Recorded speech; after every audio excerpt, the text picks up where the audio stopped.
The hearing will come to order. As previously noticed under Committee Rule 3F2, we were aware of the risk that the way this was designed created not just the incentive for banks to underreport, but gave them the opportunity to underreport, right. And that was a problem. Right. What action did you take? You were aware that they took no action, I believe. Our first instinct, of course, was not just to brief the broader U.S. regulatory community, including the enforcement agencies, but to bring this to the British. And I personally raised this with the governor of the Bank of England.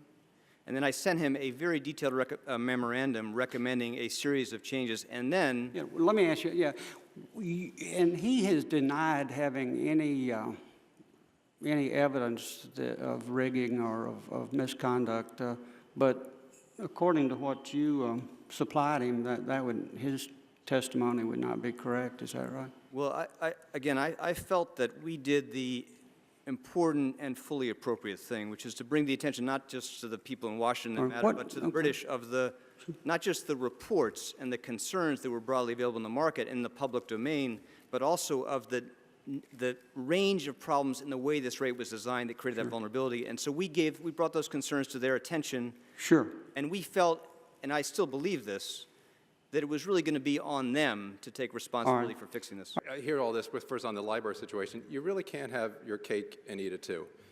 You have been before this committee countless numbers of times since 2008. You had the authority for 4 years to come to us, lay out the problem, and lay out the solutions, and for 4 years you didn't do anything about it. Will any regulator from the top down lose their job, Mr. Secretary? In my judgment, the regulators did the necessary, appropriate thing in this context, and they started that process very early. The ongoing European crisis presents the biggest risk to our economy.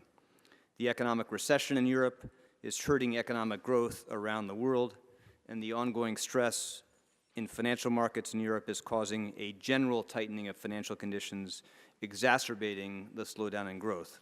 Progress in repairing the remaining damage.